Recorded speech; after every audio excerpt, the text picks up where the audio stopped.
Diawali dengan memperlihatkan seorang pria lugu tengah berjalan bersama majikannya. Kita bisa melihat tatapan matanya sangat polos dan nampak tidak ada apa-apa di sana. Namun ketika kalung anjingnya dibuka oleh sang majikan, pria tersebut langsung menghajar orang-orang di sana dengan sangat membabi buta.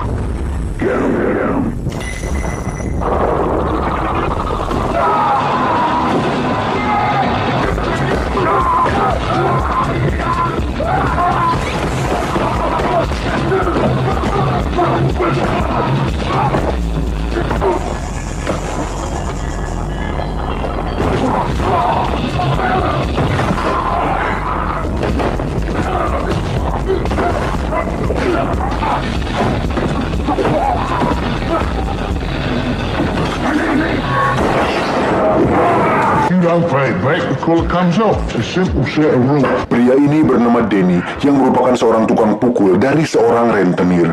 Saat kalungnya kembali dipasang, seketika Denny kembali menjadi pria lugu dengan tatapan polos dan cenderung nampak seperti seorang yang memiliki keterbelakangan mental.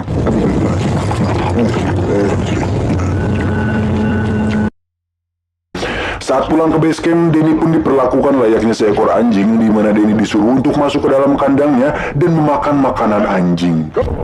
Daddy, come on.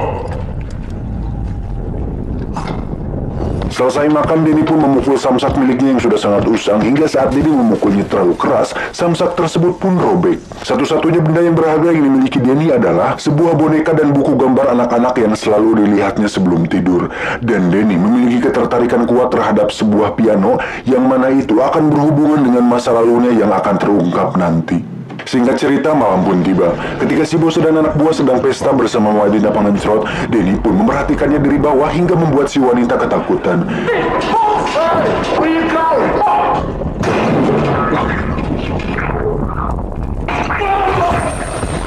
Hari-hari pun Denny lalui seperti itu setiap hari, hingga beberapa orang yang sudah mengetahui tentang reputasi Denny memilih untuk mundur dan tidak melawan sama sekali.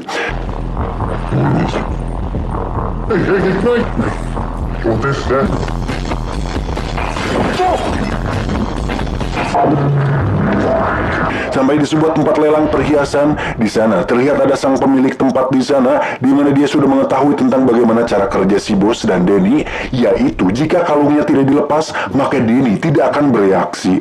Di situ si bos juga mengatakan bahwa untuk menciptakan binatang buas, maka didiklah seseorang dari kecil dan perlakukanlah orang itu layaknya binatang. Dan itulah yang membuat Denny bisa sampai sekarang ini. Hingga saat si pemilik menahan semua orang, Denny pun hanya bisa menyaksikan bosnya dan anak buah teriak tanpa bereaksi apapun. Hal ini cukup masuk akal karena Denny dididik untuk tidak memiliki emosi dan rasa kasih sayang, yang membuatnya terbiasa untuk berkelahi saat kalungnya dibuka.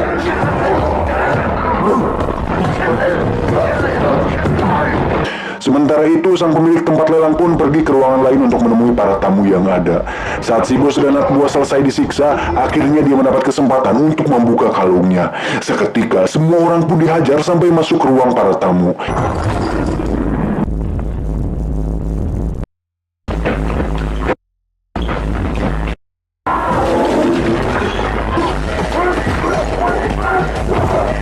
Yang menarik adalah salah satu tamu yang merupakan pemilik tempat gelut ilegal pun memperhatikan Denny dan melihat potensi pada dirinya. What are you looking at? Just enjoying the show. Saat kembali ke base camp, si bos pun memarahi Denny karena dia sama sekali tidak menolong, karena seekor anjing saja akan menolong majikannya saat berada dalam bahaya. Tak ingin membuang waktu, si bos pun pergi menagih ke tempat selanjutnya, di mana tempat tersebut adalah sebuah toko barang-barang antik. Tak ingin melakukan kesalahan yang sama seperti tadi, si bos pun meminta Denny untuk menunggu di luar, dan si bos menjelaskan bahwa ketika lampunya menyala, Denny harus segera masuk ke dalam karena itu adalah tanda sebuah bahaya. Dan di saat si bos terus menjelaskan, perhatian Denny justru teralihkan kepada sebuah piano tua yang berada di sana. Night door. Night door. Merasa bahwa Denny sudah mengerti, si bos pun langsung masuk ke sana untuk menagih. Setiap detik berlalu dan Denny mencuri-curi pandang dengan melihat piano tersebut. Hingga perlahan dia bergeser dan mencoba menekan pianonya. Tiba-tiba Denny dikagetkan dengan seorang pria yang muncul, di mana itu hanyalah seorang tukang reparasi piano yang sudah tua. Dan lagi-lagi inilah abah saya, yaitu Morgan Freeman. Dalam film ini beliau berperan sebagai Sam yang merupakan pria tunanetra yang lihai bermain piano. Karena tidak bisa melihat, Sam pun terus berbicara seolah Denny adalah orang biasa pada umumnya. Hingga saat Sam meminta bantuan, Denny pun akhirnya berkata, "Yes." You are, aren't you? Yes. Come on. Sam yang seumur hidupnya tidak tahu seperti apa warna kuning itu meminta Denny untuk menekan beberapa nada sembari dia membetulkan kerusakannya. Just relax. A little harder. Press. Oh, wonderful. Excellent. Excellent. Setelah selesai, Sam pun memainkan piano dengan sangat indah dan itu membuat Denny merasa hidup kembali sama seperti dirinya di masa lalu. New York City. All the great musicians want to play Carnegie Hall. I did too.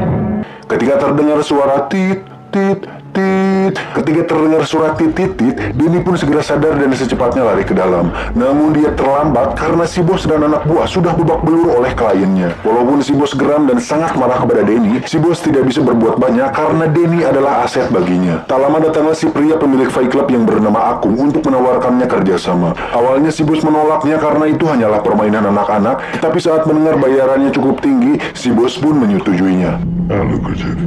Very lucrative. Sampai di sana, Akung pun menjelaskan bahwa hanya ada satu aturan di Fight Club miliknya, dan itu adalah bertarung sampai mati. Dan jika tidak mati, maka dia tidak akan mendapatkan bayaran. So glad you could make it.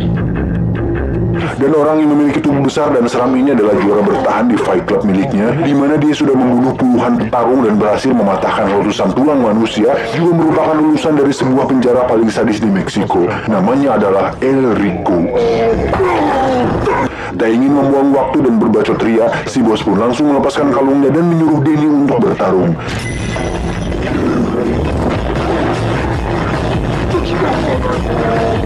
Dan yang mengejutkan adalah sang juara yang bertahan yang sudah membunuh puluhan petarung pun harus mati oleh 3 pukulan biasa yang dilayangkan oleh Denny. Dan permainan pun selesai. Dengan banyak uang yang didapatkannya, si bos pun terlihat sangat senang dan menawarkan Denny sesuatu yang diinginkannya. Dan yang Denny inginkan adalah sebuah piano. I want a piano. I want a piano. Sontak hal tersebut membuat si bos tertawa, namun Denny terus berbicara piano, piano, piano. Tiba-tiba, sebuah truk menabrak mobil mereka hingga terseret puluhan meter dari jalan raya. Tak lama muncullah 3 orang bersenjata berat yang langsung menembaki mobil si bos dan Denny, dan ternyata itu adalah perbuatan si pemilik tempat lelang yang masih memiliki dendam kepada si bos. Dikira sudah tewas, mereka pun pergi, dan ternyata Denny masih hidup dan hanya terkena peluru di lengannya. Dikira si bos sudah tewas, Denny pun pergi dari sana dan menuju ke tempat barang-barang unik yang tadi, dan masih ada Sam di sana. Who's there? Akibat peluru tadi, Denny pun kehilangan banyak darah, kemudian pingsan. Saat sadar, Denny sudah berada di atas kasur yang ternyata itu adalah rumah paman Sam dan dengan baju yang sudah diganti. Ketika Sam masuk dengan membawa makanan, Denny langsung bersembunyi di bawah kasur. Jones. My name is Sam, remember?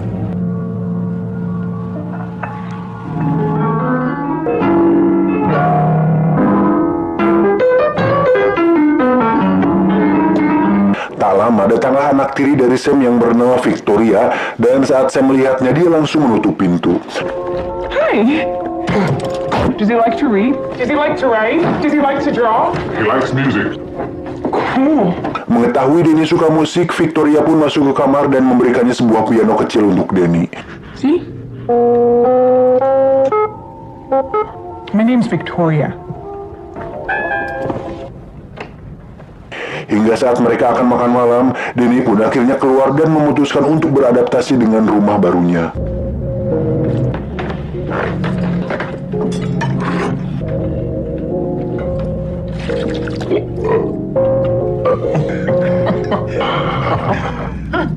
name is Danny. Esok pagi saat Sam akan melepas kalung di leher Danny, dia langsung bereaksi untuk tidak membukanya. You better try to take it off. That same reaction. So. Selanjutnya, Danny diajak untuk mengikuti aktivitas Sam di mana mereka mengantar Victoria ke sekolah, kemudian pergi ke swalayan untuk belanja bahan makanan di sana. Tiba di rumah, Danny pun melihat beberapa foto di kulkas di mana itu adalah foto Sam dan Victoria, yang ternyata Victoria adalah anak dari temannya sendiri, di mana saat orang tua Victoria meninggal, Sam pun diberi amanah untuk merawatnya. Dan saat Danny ditanya di mana orang tuanya, Danny pun mengatakan bahwa dia tidak ingat di mana mereka. You got family? I don't remember that.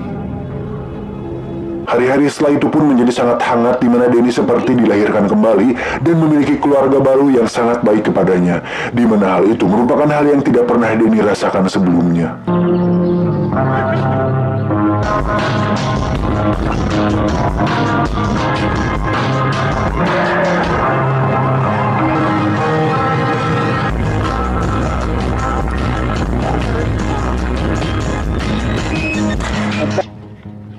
Belongs there. Dan yang menarik, ketika suatu hari saat mereka sedang belanja, tiba-tiba ada beberapa orang berkelahi di sana. Sam yang khawatir dengan keadaan Danny terus berteriak memanggil namanya, dan ternyata Danny sama sekali tidak memperdulikan hal itu.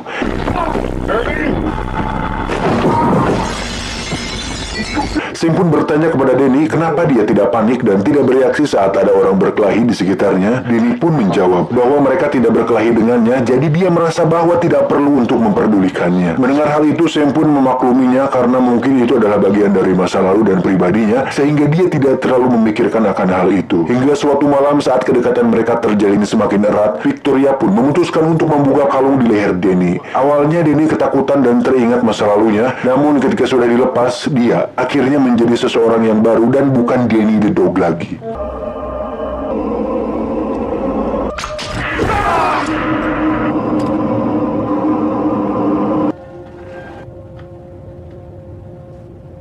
Esoknya, Danny diajak oleh Sam untuk pergi bekerja bersama Sam, di mana mereka berdua menjadi partner yang sangat cukup baik, dan Danny mendapat bagian dari hasil kerjanya itu. Danny bertanya, untuk apa uang itu? Sam pun mengatakan, terserah kau Danny, itu uangmu. Mau beli kondom, tisu, dan berbagai alat pencernaan lainnya, anjing. Untuk itu, Danny pun pergi sendirian ke sebuah toko dan membeli beberapa topi yang unyu-unyu untuk diberikan kepada Victoria dan Sam. Hingga saat dia akan pulang, tiba-tiba dia tak sengaja bertemu dengan salah satu anak buah dari si bos. Dia pun mengatakan bahwa si bos ternyata masih hidup dan sedang mencari Danny kemana-mana. Danny pun mengatakan bahwa dia tidak akan kembali karena sudah memiliki keluarga yang baru, namun dia mengancam akan mendatangi keluarga barunya itu jika Danny tidak kembali. Whoa. You got a new family as well? Would you like that? Wouldn't be too hard to find, what with you shopping here and all.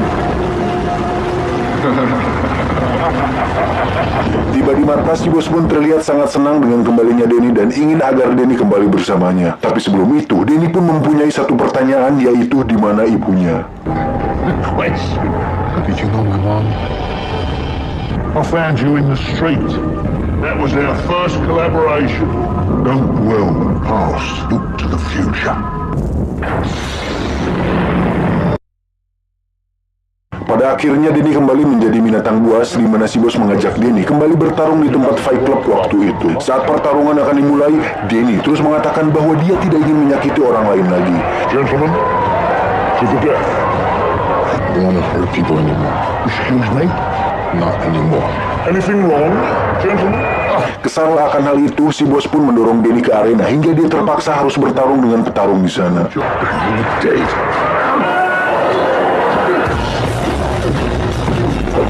Danny pun hanya bisa menghindar dan bertahan dari lawannya karena dia benar-benar sudah tidak ingin menyakiti orang lain lagi.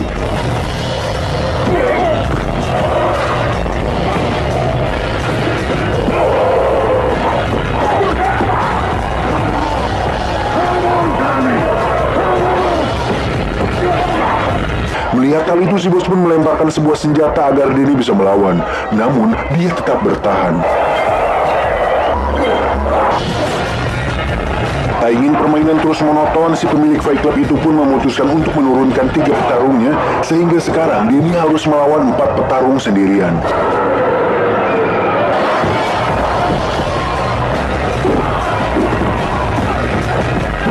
Dari situ Denny semakin dihajar habis-habisan hingga dia terlempar dan hampir tak sadarkan diri.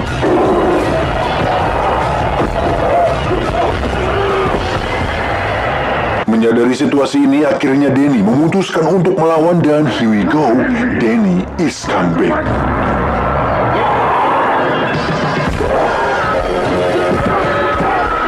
Agar pertarungan lebih seru, mereka pun melemparkan berbagai senjata, namun hal itu tidak membuat Denny kalah dan terus melawan dengan tangan kosong, hingga mereka semua berhasil dikalahkan dengan cara dibuat cedera.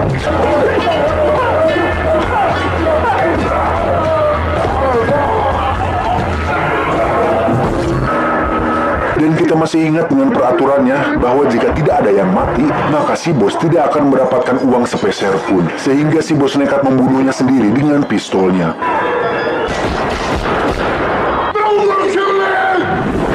Akibat kejadian itu, Denny pun dihajar habis-habisan dan dilemparkan kembali ke dalam kandangnya. Di sisi lain, Victoria pun mempertanyakan di mana Denny sekarang, dan karena dia mengira bahwa Denny bahagia bersama mereka, Sam pun menjawab bahwa terkadang bahagia saja tidak cukup dan mungkin Denny ingin mencari siapa jati dirinya yang sebenarnya. Sementara itu, Denny terlihat sedang melihat buku miliknya lagi di mana dia menemukan sebuah foto ibunya di sana. Hingga saat si bos sedang melakukan pengecoran bersama seorang wanita, tiba-tiba Denny muncul di sana dan langsung memaksa si bos untuk mengatakan yang sebenarnya. Karena takut, si bos pun menunjukkan foto-foto ibunya dan mengatakan bahwa ibunya seorang pelacur dan telah dibunuh oleh temannya di masa lalu. Dan si bos memutuskan untuk merawat Denny sejak saat itu. I'm sorry I lied to you, Danny.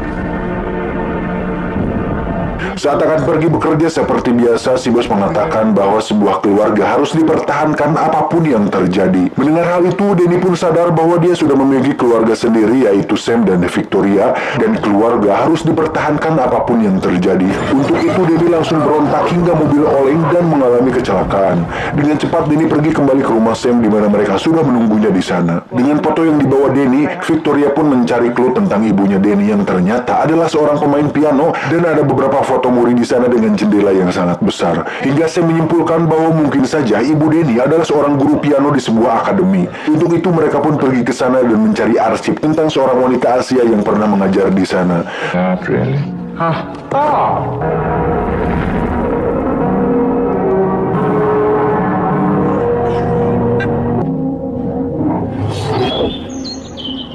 Setelah semua terungkap, akhirnya Denny bisa hidup dengan tenang dan menjalani hidupnya yang baru bersama Sam dan Victoria. Dan cerita pun belum selesai. Dan saat Victoria memainkan not dari kertas milik ibunya, seketika Denny teringat masa lalu bahwa si boslah yang telah membunuh dan memperkosa ibunya. Di mana Denny disuruh untuk bersembunyi di dalam lemari dan menyaksikan langsung kematian sang ibu. Dan yang terjadi kemudian, si bos merawatnya dan menjadikan Denny sebagai anjing peliharaannya.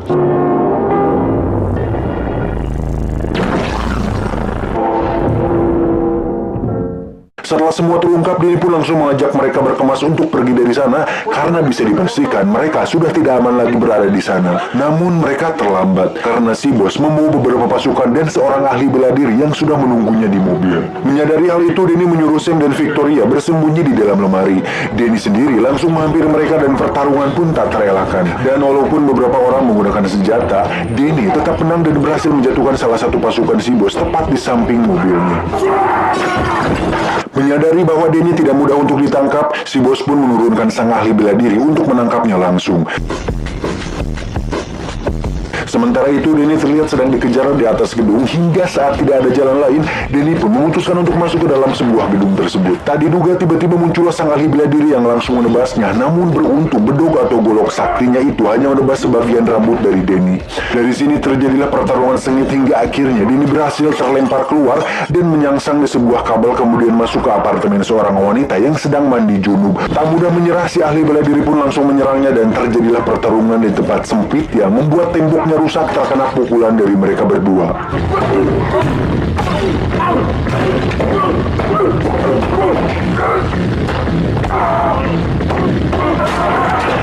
Dan ternyata tanpa golok parantinggal suruhnya, si ahli bela diri ternyata tidak sejago yang dibayangkan hingga dia harus terjatuh tepat di atas mobil si bos. Melihat hal itu, si bos langsung turun tangan dan terlihat bahwa anak buahnya berhasil menyebak Denny di sebuah ruangan. Saat Denny memutuskan untuk pergi melalui celah atap, si bos pun menyadari itu dan menyuruh anak buahnya untuk menunggu di sana.